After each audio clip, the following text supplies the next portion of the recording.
Nandana Prajajanaranjana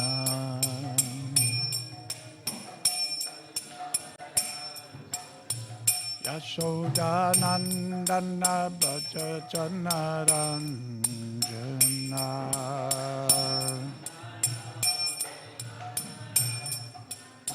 Jamunatira Bhagnachari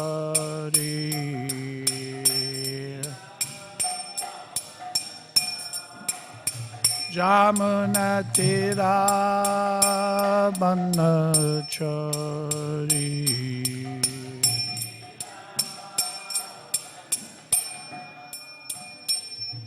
Jaya Radha Madhava Kunja Bihari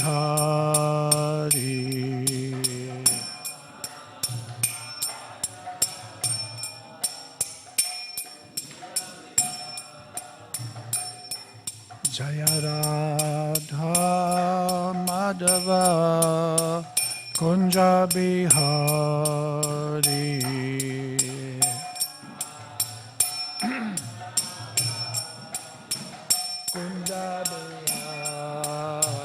Jaya Gopi Jana Vallabha Girivaradhari Gopi Vallabha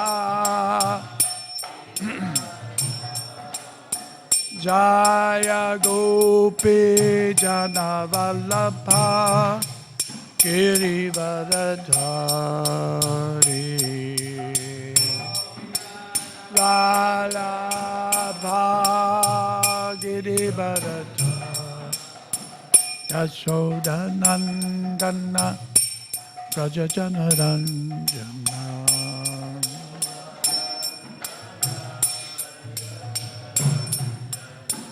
Yashodanandana Prajajanaranjana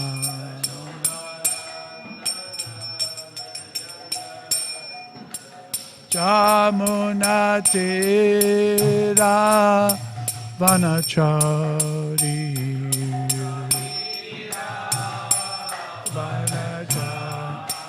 Jamunatira Vanachari Ravanachari Jaya Radha Madhava Kunja Bihari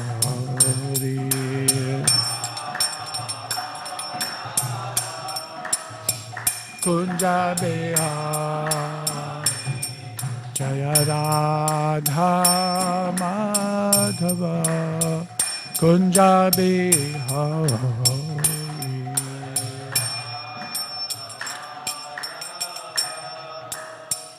Kunja Bihari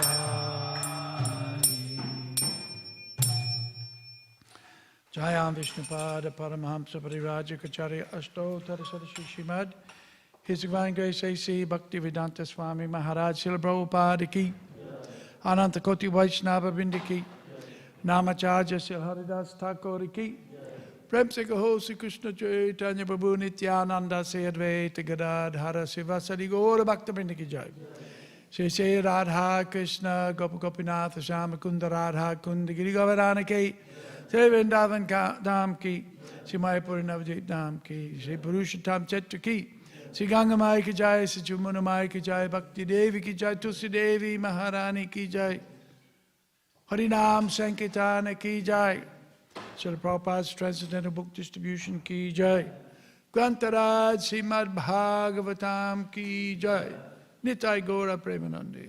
All glories to the assembled devotees. All glories to the assembled devotees. All glories to the assembled devotees. All glories to Sri Guru and Gurangula. All glories to Srila Prabhupada. Namo Vishwadaya Krishna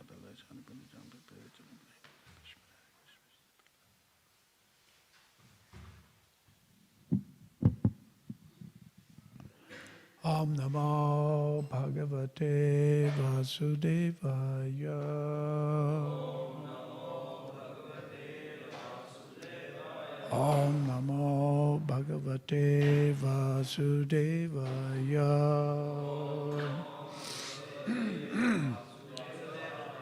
Om Namo Bhagavate Vasudevaya.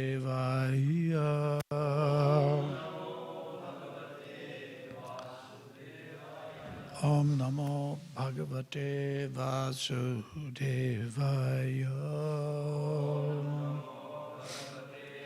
Vasudevaya. Today we're reading from Śrīmad Bhāgavatam, Canto 9, Liberation, Chapter 9, the Dynasty of Amshuman, text number 48. Is that right? 48? Iti vyavasito buddhya Narayana grihitaya Hitvanya bhavam ajnanam Tatta swam bhavam ashtitaha Iti vyavasito buddhya Narayana grihitaya Hitvanya bhavam ajnanam Tata swam bhavam ashtitaha Iti vyavasito buddhya Narayana grihitaya Hitvanya bhavam ajnanam Tata swam bhavam astitaha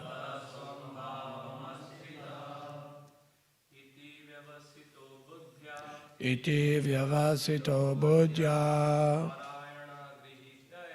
Narayana grihitaya Hitvanya bhavam ajnanam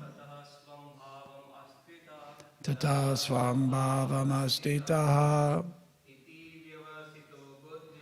Iti vyavasito buddhya Narayana grihitaya Hitvanya bhavam ajnanam Tata swam bhavam astitaha Iti vyavasito buddhya Narayana grihitaya Hitvanya bhavam ajnanam Tata swam bhavam astitaha Iti vyavasito buddhya Narayana grihitaya Hitvanya bhavam ajnanam Tata swam bhavam astitaha. Ladies? Iti vyavasito buddhya Narayana grihitaya Hitvanya bhavam ajnanam Tata swam bhavam astitaha. Iti, thus, vyavasitaha, having firmly decided, buddhya, by proper intelligence, Narayana grihitaya, completely controlled by the mercy of Narayan, the Supreme Personality of Godhead, hitva, giving up, anyabhavam, consciousness other than Krishna consciousness, ajnanam, which is nothing but constant ignorance and darkness. Tattaha. Thereafter, Swam, his original position as an eternal servant of Krishna. Bhavam, devotional service. Astitaha, situated. Thus Maharaj Khatvanga, by his advanced intelligence in rendering service to the Lord, gave up false identification with the body full of ignorance. In his original position of eternal servitorship, he engaged himself in rendering service to the Lord.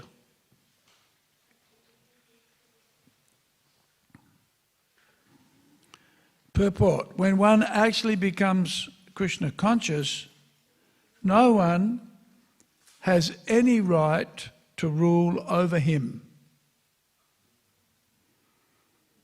When situated in Krishna consciousness, one is no longer in the darkness of ignorance. And when freed from all such darkness, one is situated in his original position. Jivera Svarupa Hoy, Krishnera Nitya Das. The living entity is eternally the servant of the Lord, and thus when he engages himself in the service of the Lord in all respects, he enjoys the perfection of life.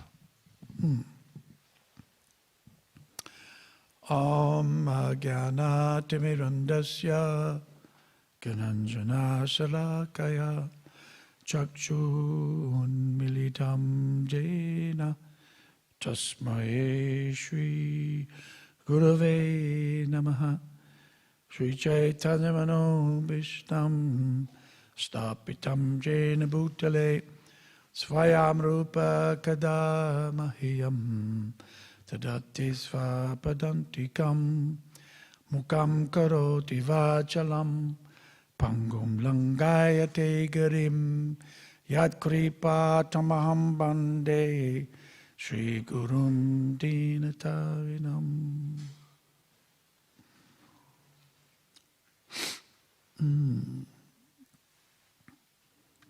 So here we have a description of some of the qualities of Maharaj Khatvanga.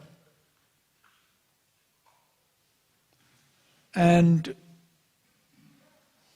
from the previous verses we can appreciate the qualities of a very advanced devotee. And this verse is further confirmation of his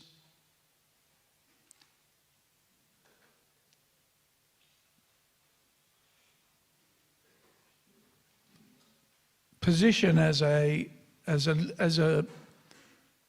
what should we call it? Jivan Mukta, right?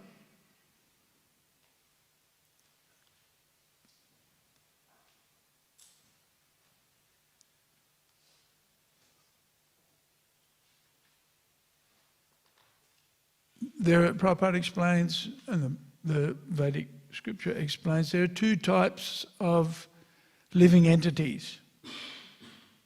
Right?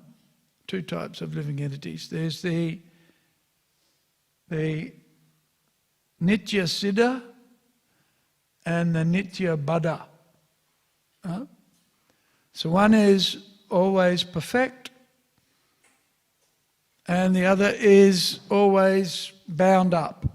Baddha, right, means bound up, caught up in the influence of the material energy, by the influence of the material energy. Whereas the Nitya Mukta is always liberated. And so it's described here that Maharaj Khatvanga, because of his being fixed, right? Here the word is vyavasitaha, buddhya, or iti vyavasita buddhya. He had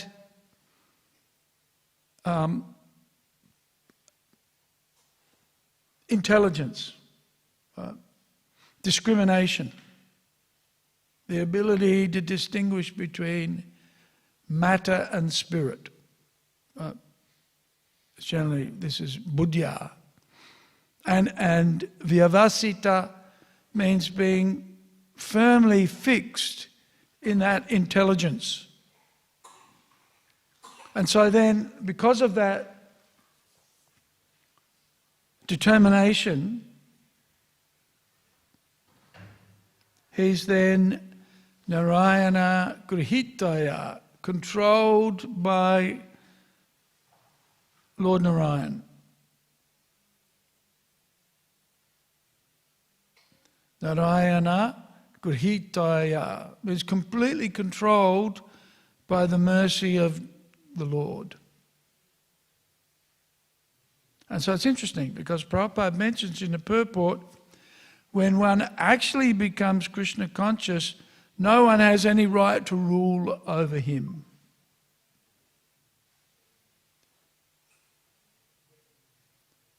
Because ultimately, being a surrendered servant of the Lord, he's protected by the Lord. And as a consequence of that protection, then the material energy no longer has control. Right? So one moves, when one's fully protected by the Lord, then one moves from under the influence of the material energy to being under the influence of the spiritual energy. Right? And under the influence of the spiritual energy, one regains one's constitutional, one's original identity. And so that's why Prabhupada, further on in the purport, says that as a result of that protection by the Lord, Lord Narayan, Narayana Grihitaya, one is no longer in ignorance, right? Next line, or in that line, it says, Narayana Grihitaya Hitva Anya Bhavam Agyanam.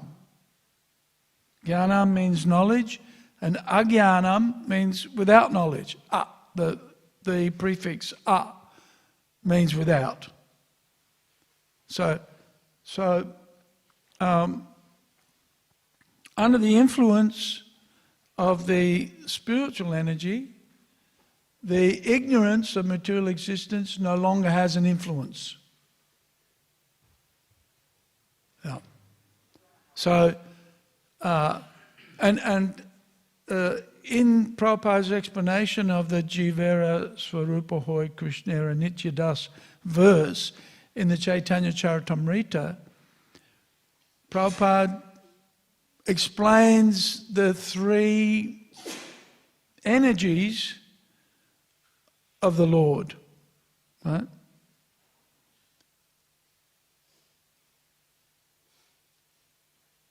Actually, he quotes from Jiva Goswami, I think it is. Let's have a look here, see if I can find it.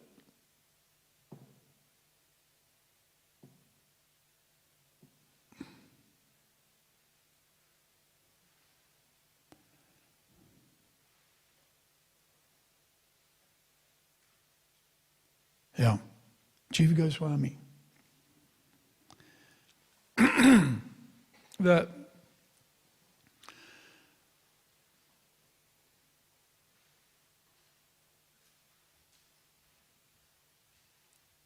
Krishna exists in various what are called natural sequences.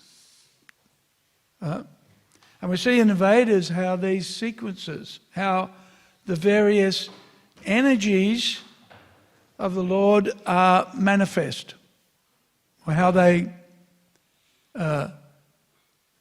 exist or are presented step by step, one after the other. And of course, this is all described within the context of the personality of Godhead. Right?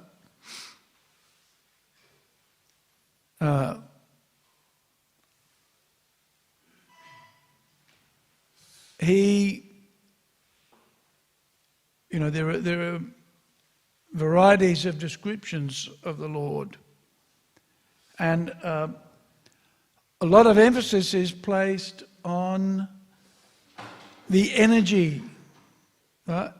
The Brahman feature of Bhagavan, or of the impersonal feature of Brahman. Hare Krishna. But the first and most important quality of the Lord is his personality, his character, right? His identity, who he is. Then comes his impersonal feature.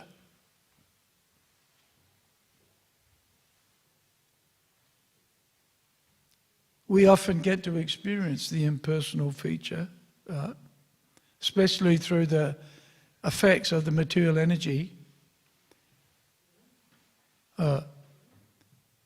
Very often we're suffering from reactions of our past karmas, right? But we're always wondering, why did that happen? Right? Have any of you had an unpleasant experience this week? Please raise your hands if you've had any unpleasant experiences this week. Okay. There's a few smiles. Only one person puts their hand up. Two. Okay. That means the rest of you must have been having a lot of fun. Right? Raise your hands if you've had a very pleasant experience this week. Right.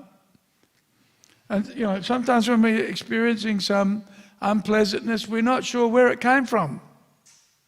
Right? Where did that come from? What caused that? Right? What about the pleasant things? Sometimes we experience pleasant things and we wonder, where did that come from? Why did I have the good fortune of experiencing something positive? And the material energy is like that. It presents us with positive and negative things, and very often difficult to understand what the source is. Right? And so in that sense, we experience the impersonal aspect of the material energy. We get some reaction, but it's very difficult to work out what was the cause. Why did that happen? And of course, karma is a complicated concept, and also the receiving the reactions from our past activities is a combination of millions and millions and millions of actions. So almost impossible to determine what was the cause, right? But it's delivered, right? Sometimes in shocking ways, sometimes in pleasant ways, which can also be a shock as well, right? So, Krishna manifests in these different features. The first is his personality. And then his the impersonal feature, or the Brahman effulgence, which is witnessed and observed by the effulgence. And then the living entities, that's us, are also a manifestation of his various energies.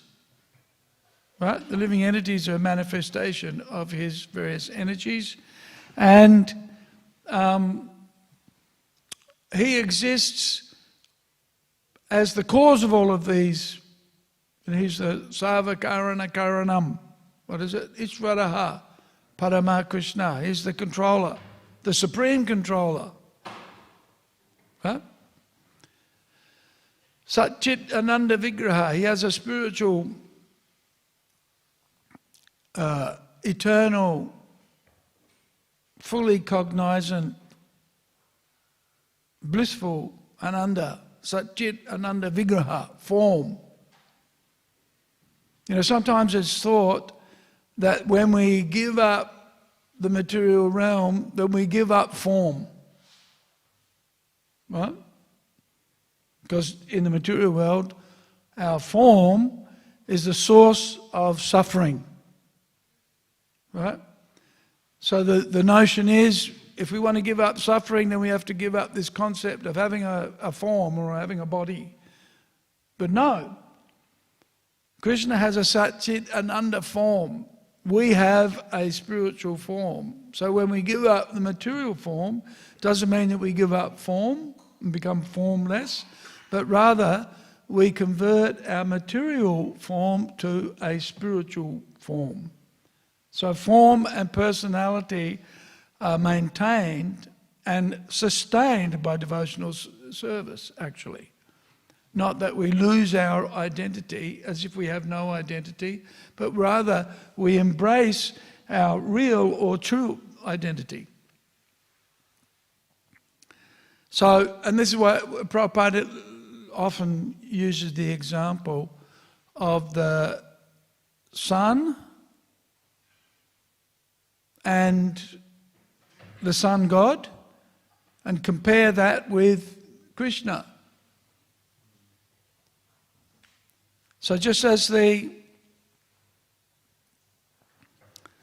Supreme Person has personality, so the sun god has personality. And so just as Krishna has his effulgence, which covers his Supreme Personality, so the sun also has its effulgence, its brightness, right? The glare of the glowing sphere of the sun. And its rays, right, which are likened to the living entities, right? The living entities are part and parcel. What is it? Mamaivam sajiva loke jiva bhuta sanatanaha. So the living entities are the same as, but different from the Supreme Person. He's a person, we're expansions of Krishna, so we're also persons. But he's the Supreme Person, Vibhu, and we are Anu, very small. Right? Same as, but different in size. Right? Same in quality, different in quantity. So similarly also the rays of the sun are non-different from the sun, but they're also different in the sense that they're a small part of the larger effulgence of the sun. Right? That's why Prabhupada uses this example.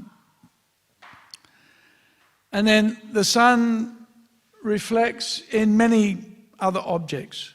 Right?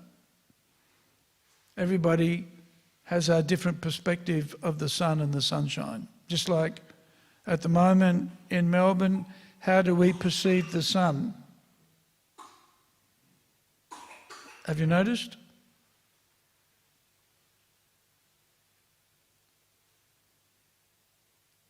What's characteristic of Melbourne at this time of the year?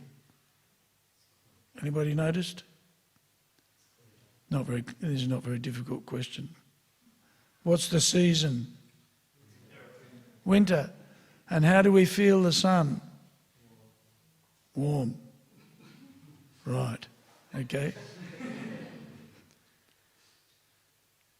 How would you feel if you were in New York right now? How would you perceive the sun? It'd be quite warm. It is quite warm. Yeah, they're having a heat wave in mid-west America. Oh, sorry, east, mid-coast. Not mid-coast, mid-west. Hot, very hot at this time of the year, right? But the sun is the same, right? Sun is the same. But depending on your position, we'll perceive it differently, right? So ultimately, everything is under Krishna's control and is manifest as part of his energy, right? And so the Vedas analyze the energies in different ways to describe them so that we can understand what our position is, right? So there are broadly three manifestations that are described of the energy of Krishna. First one is the internal or spiritual potency, which manifests all of the Vaikuntha lokas, all of the spiritual planets, the spiritual energy. And then there's the material energy. The spiritual energy is considered to be like light, like the sun, right? Krishna Surya Sam. This is a verse in the Chaitanya Charitamrita. Krishna is like the sun. So when the sun's shining, there's no darkness, right? And so the Vedas, there's an Vedic injunction. What is it? Tamasi ma jyotirgama, right? Come out of the darkness and into the light. Come out of the darkness and into the light. So coming under the shelter of Krishna, and see this in the character of Maharaj Katvanga. He's surrendered to and is under the shelter of Krishna by the use of his intelligence, buddhi. He has discrimination. He's able to distinguish, this is material, that's spiritual. Let me take shelter of the spiritual. Right? This is his characteristic. Strong intelligence. And then as a result of that strong intelligence and taking shelter of the spiritual energy, even though he's the Jiva Shakti, the third potency of the Lord, so we've got spiritual energy, material energy, and then the marginal potency, what's called Tatashta Shakti. Right? That's us, the living entities. And Maharaj Katvanga is a sterling example of the marginal energy, but the marginal energy who, instead of taking shelter of the material energy, has taken shelter of the spiritual energy. So the Tatashta Shakti, or the Jiva Shakti, can be influenced by either the spiritual or the material potency. Ordinarily, the Jiva Shakti is more powerful than the material energy, ordinarily, right? But, and Prabhupada gives a nice example of fog. Right? Have you heard of fog? Yeah, we see it often in wintertime, right? Fog. And fog means clouds, right? So the material energy is described like a fog. And ultimately, the fog comes from the workings of the sun, right? The fog is created by the sun, right? So, or lack of sun, interestingly enough, right? So, Maharaj Katvanga is a great example for us, because even though he's Jiva Shakti or Tatashta Shakti, marginal energy, the living entity is marginal energy, by his intelligence and by his engagement in devotional service, instead of being under the influence of the fog of material existence, by his taking shelter of the spiritual energy, he's freed from the influence of the material energy. And as a consequence of that engagement in devotional activities, then all of the good qualities, all of the transcendental qualities of spiritual advancement are manifest in his character. So no longer under the influence of the fog or the confusion of material existence, but fully under the shelter of the spiritual energy, and so therefore clear in his perception of everything, and clear in his decision, in the decisions that he makes. So it's very interesting here. Maharaj Khatvanga is given a benediction by the demigods. Right? What's the benediction? Hands up if you think, what's the benediction, Chandrika?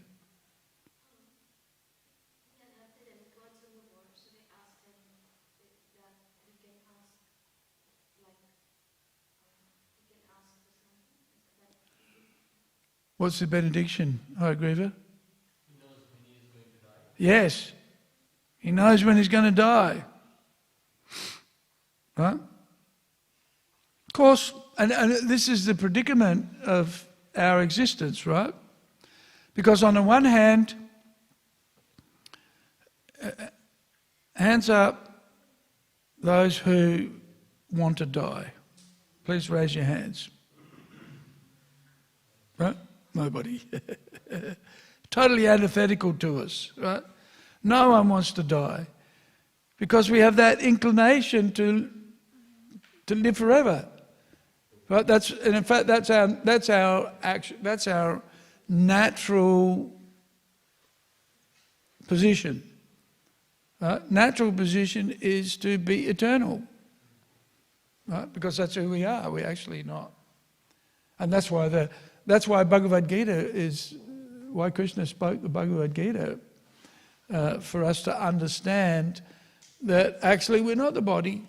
Even though the body comes and goes, right? We're born, we manifest for some time and then the body disappears. The eternal principle, the eternal nature of the living entity is what keeps the body going. And the body is a bit, in the Bhagavad Gita, what is the body described like?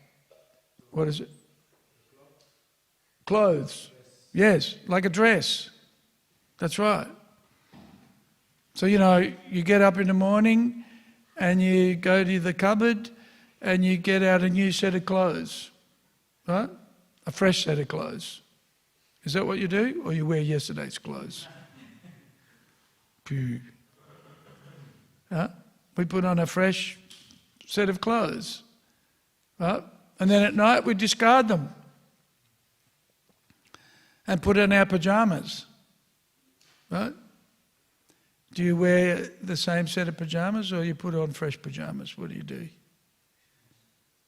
You don't have to tell us. Better to wear fresh clothes, right? Not the same old stinky ones. But we discard clothes, we don't even think about it, right? Put on my pajamas, oh yeah, what pajamas I wear. Get up in the morning, oh, what will I wear? Just reach in, put on a fresh set of clothes. So the change of bodies for us is like that, just changing clothes.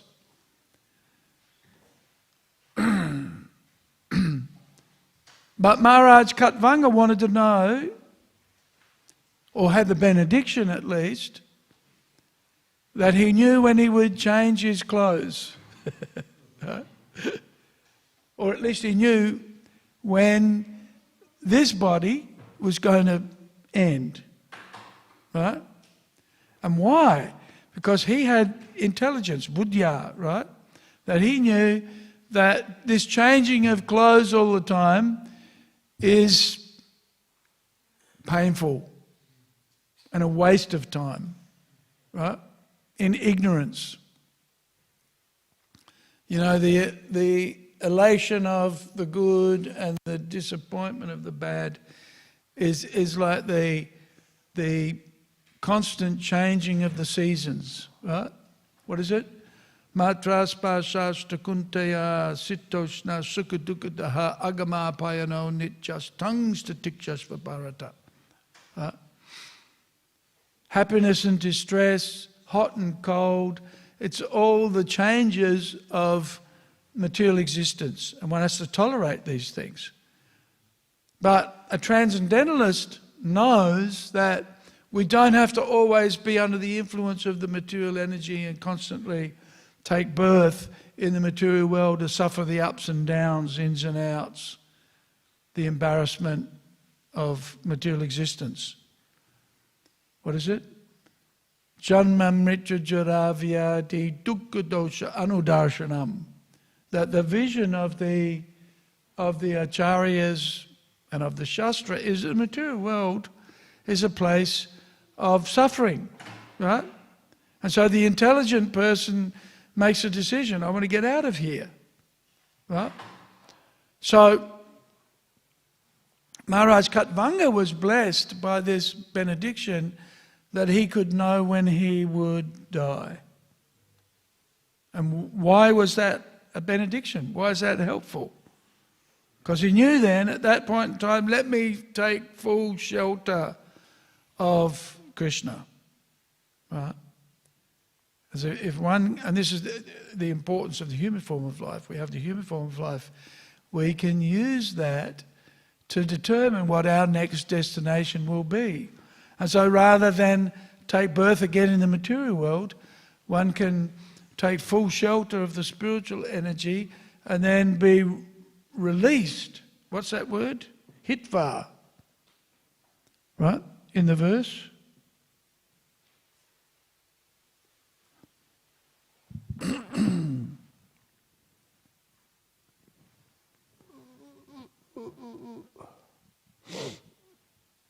Can you see that word?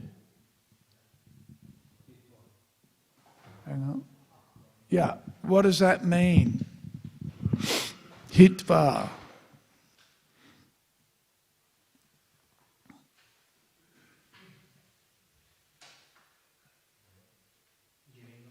Giving up. Yeah. Hitva anya bhavam ajnanam. So giving up the identity with the material body, right? And developing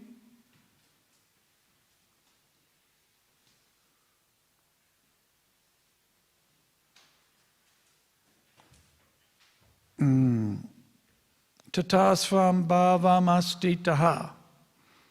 Very interesting. Hitvanya bhavam ajnanam. So giving up ignorance and giving up attachment to the material body. And how? Right, because, you know, we need a positive experience. And so that positive experience is by tatasvam bhavam asti taha, by being fixed in devotional service. Right? Tatasvam, accepting his original position. And why Prabhupada then quotes in the purport the description of the original position, Jivera Svarupa Hoy, Krishnera Nitya Das. Right? So he's taken up that role as a Nitya Das due to having good intelligence. Right?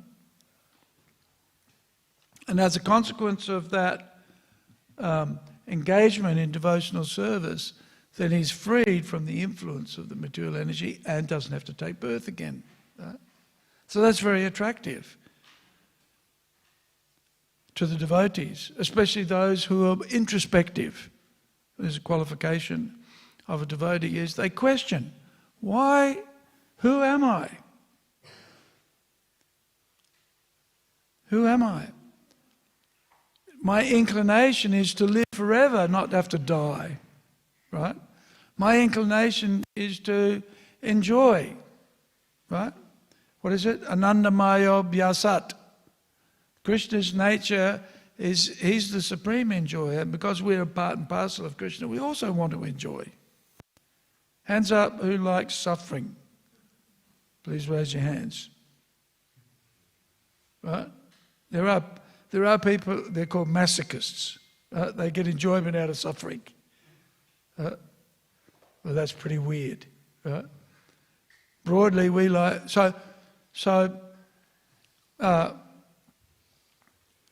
Krishna is Anandamaya Bhyasat. We also want to enjoy. But in the material world, the enjoyment is punctuated always by the suffering. Right? It's not. Whereas our inclination is to enjoy unlimitedly. Right? So in order to accept that better position, the higher taste, ultimately param drishtava nivatante. By experiencing a higher taste, we don't come back to the lower tastes of the material world. So Katvanga Maharaj, because of his engagement in devotional service, and because he questioned, this is a symptom of a devotee. Devotee questions the validity of material existence. Not many people do that. They just accept it, or they don't even think about it, right? I'm reading a book on cultural diversity. Very often conflicts within organisations, especially ISKCON, are a result of cultural diversity. Do you know what cultural diversity is? Virachandra, what's cultural diversity? Yeah, different cultures. So, there's a difference between somebody who's born in Australia, right, and somebody who was born in India. Have you noticed? Yeah, of course we have, right? What to speak of in India, there's difference between a person born in Tamil Nadu, right, and a person born in the Punjab.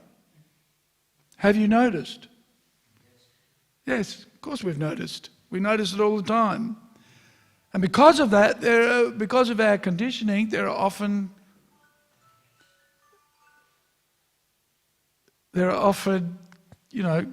disagreements or misunderstandings. Right? Now, you need to be aware of that first before you do something about it. Right? We need to be aware of it. Some people think it's just him and me. Right? Or me and her. Without understanding that perhaps there are other factors, right, that are involved.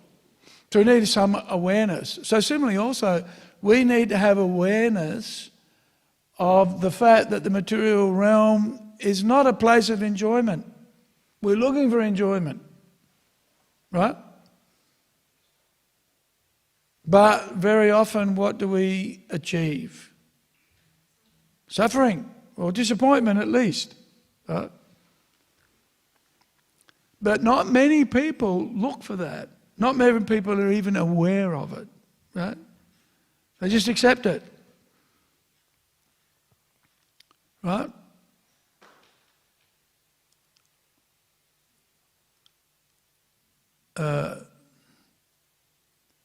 There's a famous bushranger, Australian bushranger. Do you know the famous Australian bushranger?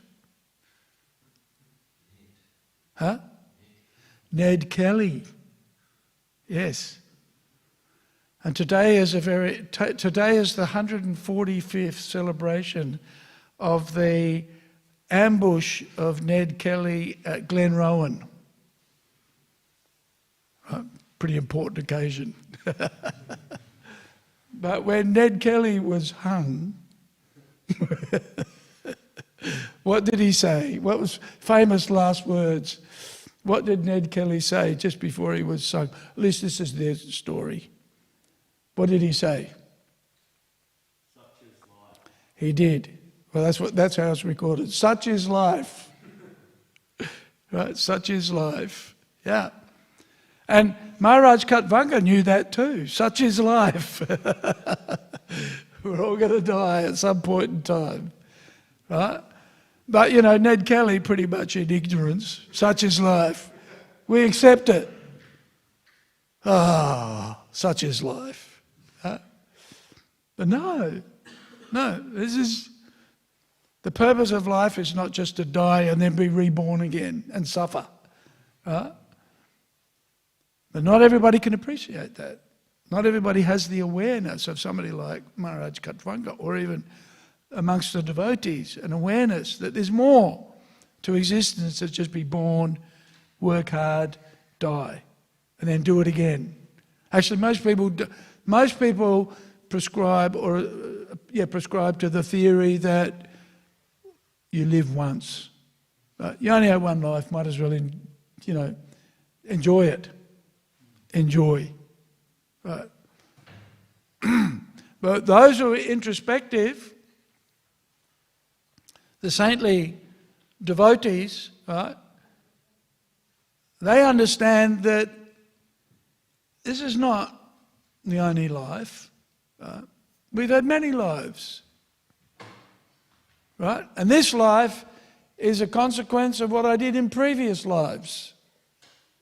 Right? Otherwise, how come you were born in Brisbane, right? And I was born in Ardrossan in South Australia. How come? Right? How come some people are born very intelligent and very smart, and some people are born stupid? How come? Why? Right? Or how come somebody's handsome and somebody else is not so handsome? Right? So a devotee, one of the qualities or characteristics of a devotee is they question these things. How come? How come? What's the cause? And what's the cause of my suffering? Ultimately, that's the query. Not let me be happy or let me try to be happy.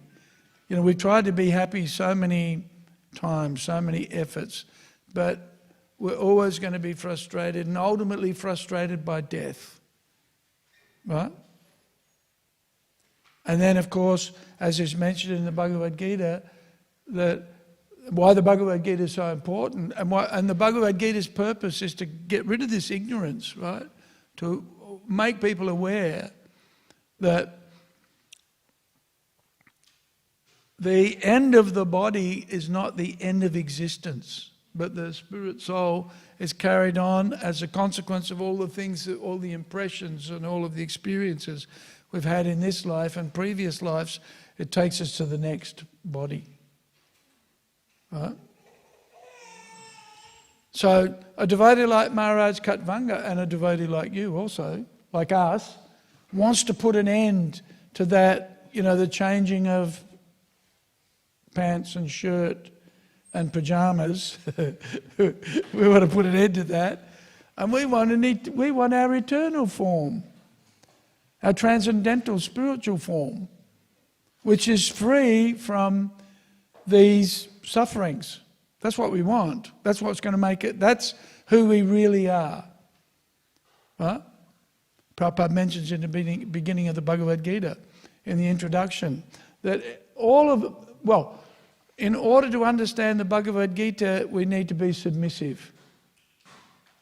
Right? And who do we need to be submissive to? Krishna. Right? And Prabhupada says, as soon as one becomes a devotee, then one establishes oneself in one's relationship with Krishna. Right? And that everybody has a relationship with Krishna. It's dormant, right? But we need to wake it up. We need to reawaken. That's why that Vedic statement is Tamasi ma Jyotirgama. Come out of the ignorance of so many material births and so many identifying with, human, animal,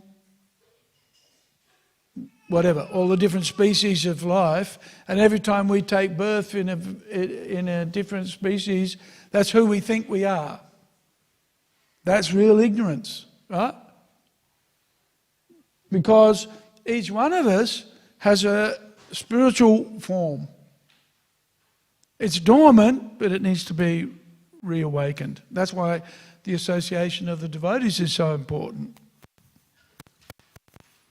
Whether big or small, the association of a devotee is what will pull us out of the material world and put us into the spiritual world. So that's why Maharaj Khatvanga is a great example for us, because he so advanced, he never was influenced by the material energy, but always remained under the influence of the spiritual energy. And as a result, became very powerful. Right?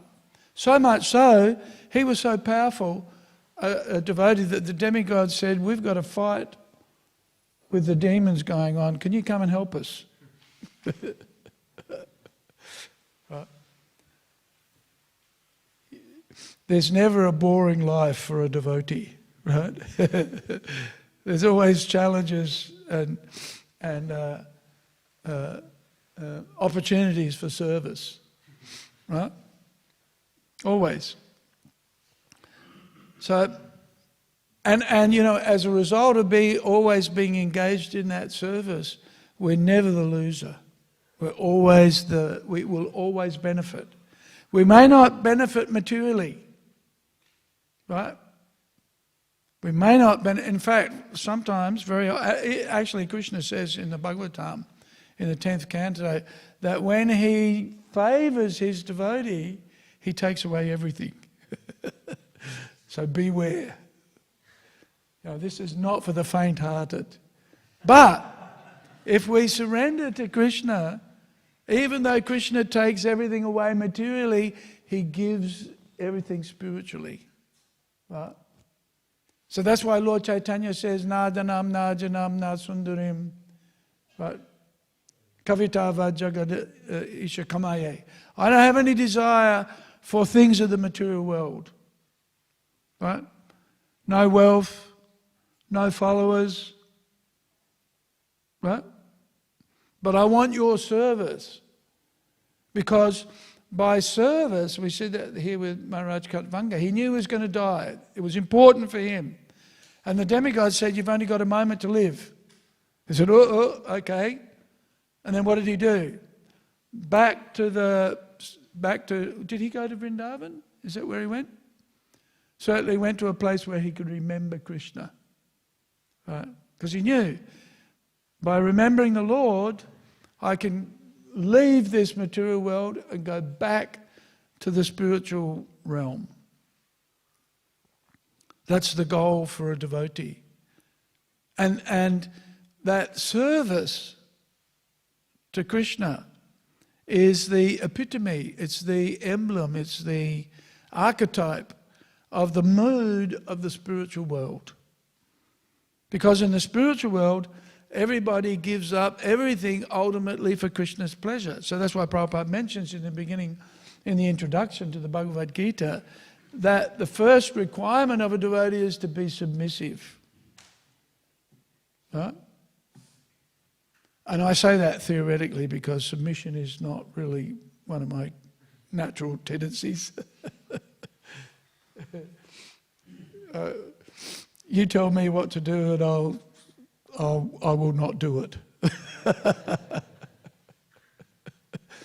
Right? And you may be like this too. So, we need to develop that. And submission is important because by hearing the message of the Bhagavad Gita with submission, we can actually understand it. Right? So at the end of the Bhagavad Gita, Krishna says, Sarva dharmam parityaja, that we have to give up all dharma and basically surrender to Krishna. Right? That's our actual dharma, is to serve. Right? And that's a characteristic. That's the characteristic of the gopis. It's the characteristic of the gopas. It's the characteristic of Nanda Maharaj and Yashoda Mai, to serve Krishna. So that's that characteristic that we need to cultivate. And that's the characteristic that we learn from the Bhagavad Gita. And ultimately, Krishna says, or Prabhupada says, the most important element of surrendering to Krishna ultimately is surrendering to the spiritual master. Right? Learning the process of devotional service. So we see that in the character of Maharaj Khatvanga, very advanced devotee. And so knows the importance of when I'm going to die. And then at that point, the demigods have given him the benediction. You've only got a moment to live. Okay, now let me concentrate my mind on service, pure service to the Lord. And of course, Maharaj Khatvanga is able to do that because his life has been a cultivation of that activity. Not all of a sudden, now I'm going to die, I'll go and remember Krishna. Not easy. That capacity or that ability to remember Krishna at the time of death comes as a result of the cultivation of devotional practice all of one's life. Or certainly from the point at which one understands the importance of doing such things. So, Maharaj Khatvanga is a great inspiration for us. Because of his, as mentioned here, Vyavasita Buddhya, his strong determination, his strong focus on devotional service and service to Krishna. For us, service to Krishna means primarily service to the Guru or service to the devotees. Right? They are our gurus. And that frees us from ignorance, actually, believe it or not. We have a look at the roster, right? We look at the roster board. Sometimes you see people come to the temple and then they stand for 10 minutes and they just look at the roster.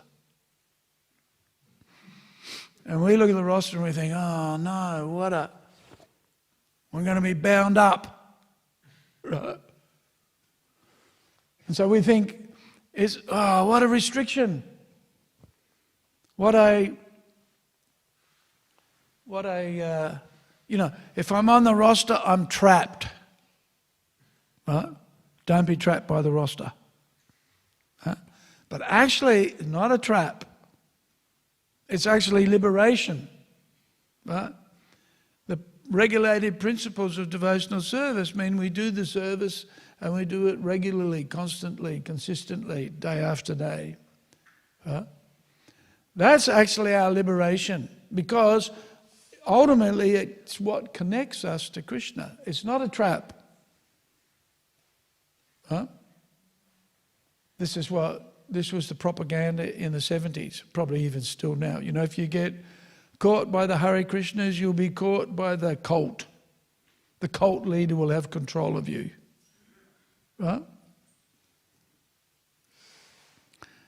Vrindaranya's mum used to put these posters around Albert Park, and it was a picture of me on the poster. Right? And it said, beware of the cult leader. The cult leader who takes away children from their parents. Because Vrindaranya had left home, and she was only 16. She was still at school, actually. She was still at high school, final year of high school. And she liked coming to the temple, but her mum and dad hated it. Right? They disliked it intensely. And but they were tolerating her until one day, she was complaining about the cheese that her mum had bought, right? And whether it was pure or not. And so mum got so frustrated, she says, "Well, if you don't like living here, why don't you go and live with the devotees at the temple?" And she said, "Great, I will." So off she went. But of course, mum and dad disliked that very much. It's an interesting story, the struggle between Vrindaranya and her mum and dad. And so, a pretty interesting story actually. So Vrindaranya left home and came and lived in the ashram.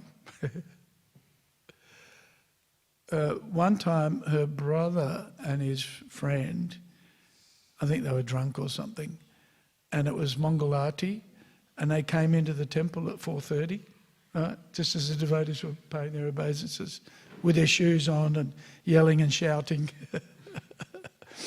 And everybody was shocked. Whoa. And of course Vrindaranya was embarrassed because her brother was behaving like an idiot. And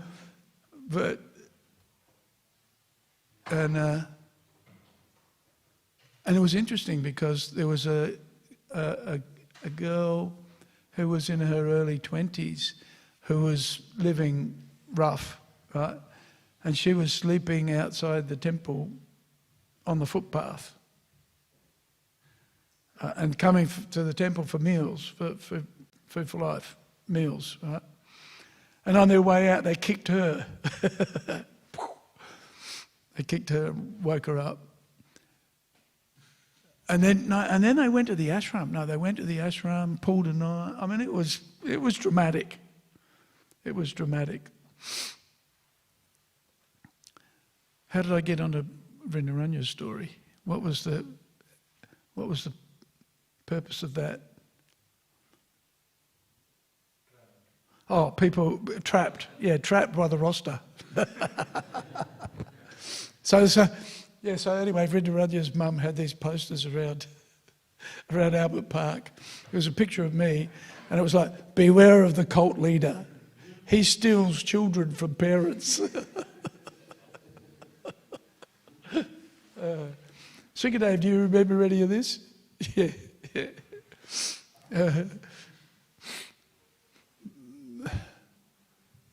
But the interesting thing is that Vrindaranya's mum, when she sees me now, she says, "G'day." It's quite friendly, very friendly, because of course now Vrindaranya's married and they got grandkids and the kids are doing really well. And so mum and dad have kind of calmed down.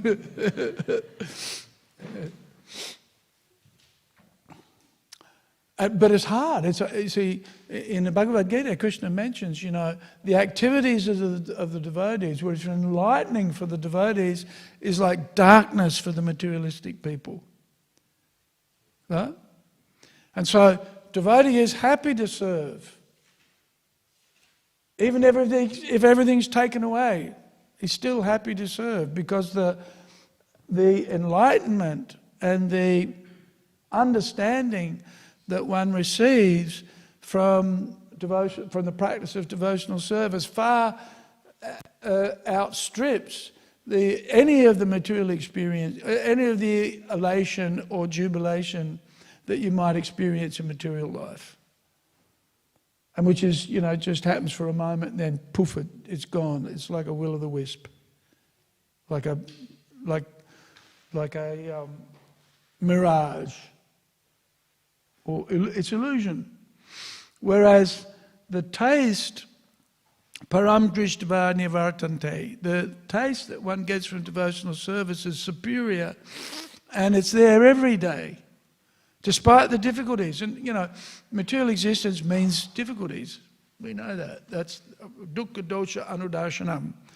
The darshan of the sadhus and the saints is that the material world is a place of misery.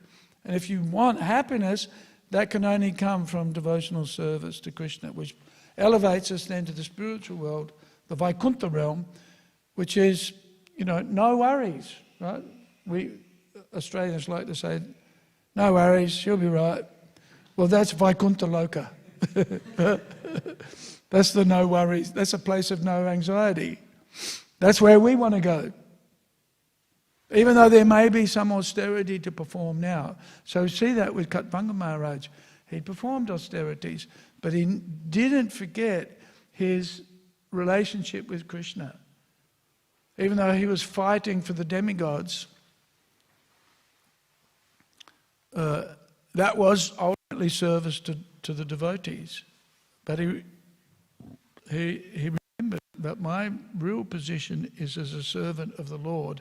And if now is the time to leave my body, then I need to go back to that meditation so that I don't take birth again in the material world.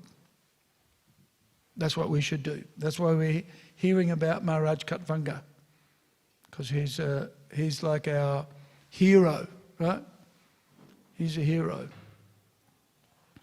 Does anybody have any comments or questions on any of these points?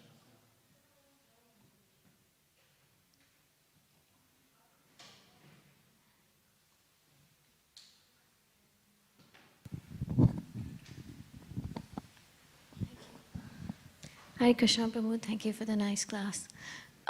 So I just wanted a clarification. Like you said, there were Nitya Siddhas and Nitya Baddhas. You have to speak a bit louder, Chandrika. Oh. So you know how you mentioned there are two classes? You don't have to come closer. Okay. You put the microphone closer to your mouth. Okay, there are two classes of living entities, Nitya Siddhas and Nitya Baddhas. You know how you mentioned about that?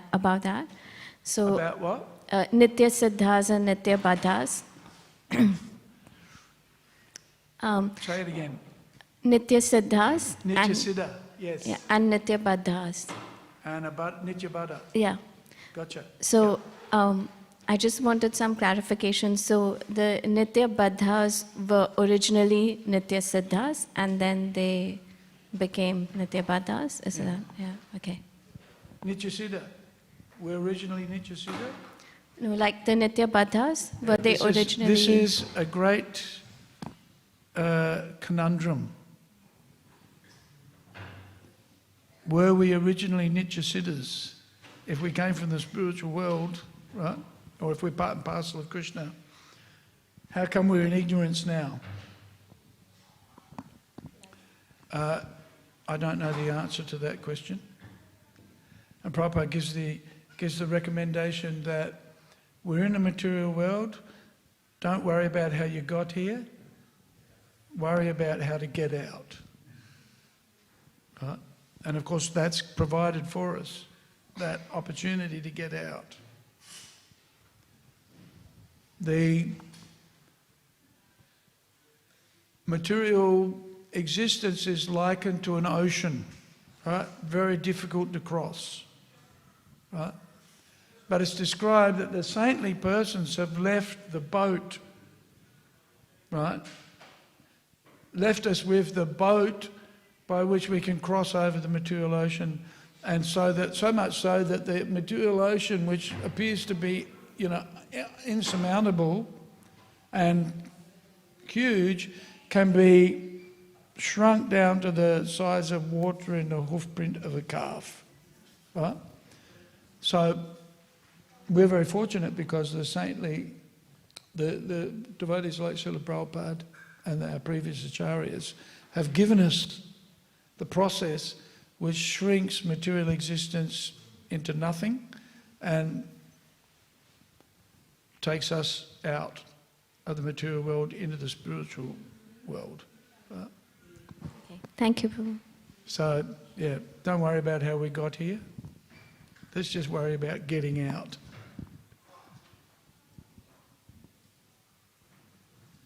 And try to develop the intelligence of somebody like Khatvanga Maharaj so that we don't get influenced by the material energy. Not so easy. Why the association of the devotees is so important. The right devotees too, for that matter. Yeah. Anything else?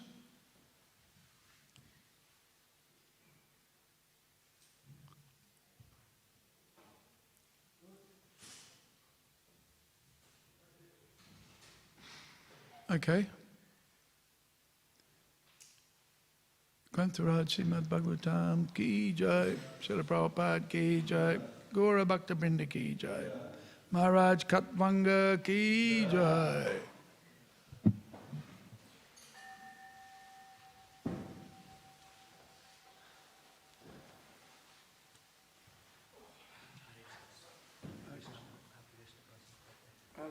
Thank you.